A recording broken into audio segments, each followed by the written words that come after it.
تلاوت قرآن کریم دنیا و آخرت کی تمام مشکلات کا حل۔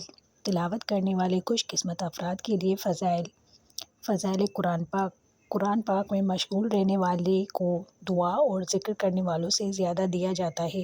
تلاوت قرآن آسمانوں میں اس شخص کی تذکرے کا ذریعہ اور زمین میں ہدایت کا نور ہے۔ تلاوت کے ایک حرف کے بدلے 10 نیکیاں لکھی جاتی ہیں۔ خوش اخلاقی سے تلاوت کرنے والے پر اللہ رب العزت خصوصی توجہ فرماتے ہیں۔ اونچی آواز سے تلاوت کا ثواب علانیہ صدقہ کی طرح ہے اور آہستہ تلاوت کا ثواب چھپ کر صدقہ کرنے کی طرح ہے۔ سبحان اللہ۔ آپ صلی اللہ علیہ وسلم نے فرمایا، تم میں سے بہتر وہ شخص ہے جو قرآن کریم سیکھے اور دوسروں کو سکھائے۔ قرآن مجید کا عالم فرشتوں اور انبیاء علیہ السلام کے ساتھ ہوگا، اور وہ شخص جو قرآن اٹک اٹک کر پڑھتا ہے اس کے لیے دگنا اجر ہے۔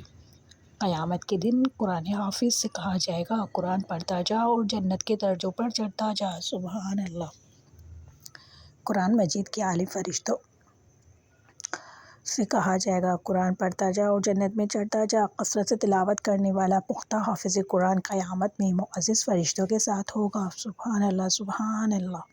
حافظ قرآن کو قیامت کے دن جنت کا لباس پہنایا جائے گا۔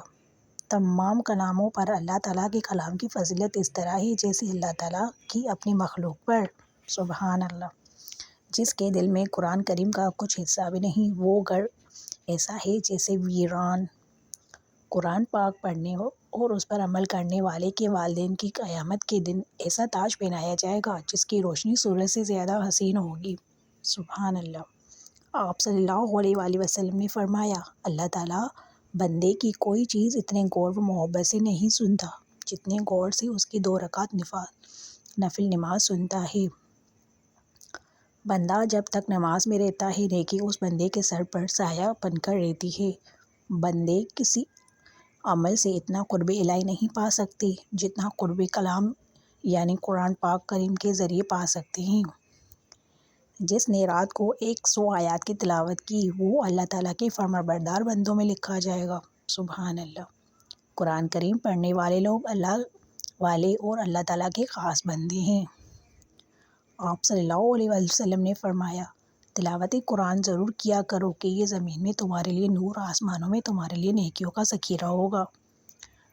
حضرت قتادہ بیان کرتے ہیں، قرآن کے ذریعے اپنے دلوں میں گھروں کو آباد کیا کرو۔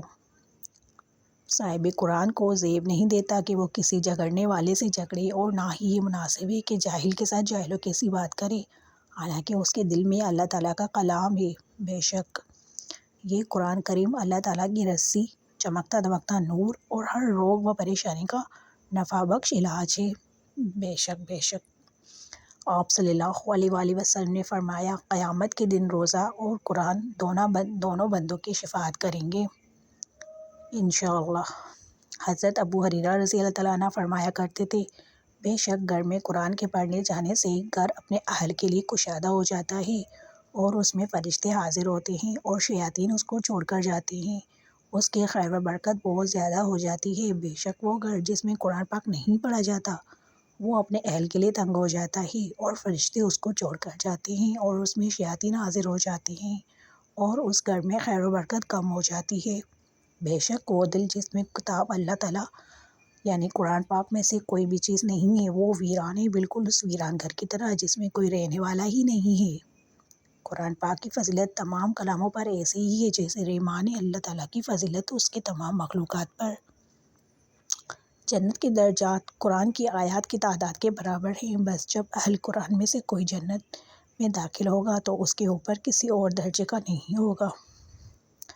حضرت عبداللہ بن مسعود رضی اللہ تعالیٰ عنہ فرماتے تھے کہ قرآن کی شفاعت مقبول ہے، جو اس کی اتباع کرتا ہے یہ اسے سیدھا جنت میں لے جاتا ہے، اور جو اس کو چھوڑ دیتا ہے یا اس سے نظریں پھیر لیتا ہے تو یہ اسے اپنی ہتھیلی پر اٹھا کر دوزخ کی آگ میں پھینک دیتا ہے۔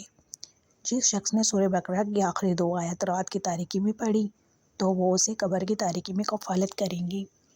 پلیز اس میسیج کو جتنا ہو سکے دوسرے مسلمانوں کے ساتھ شیئر کریں، صدقہ جاریہ سمجھ کر، اور مجھے دعاؤں میں ضرور یاد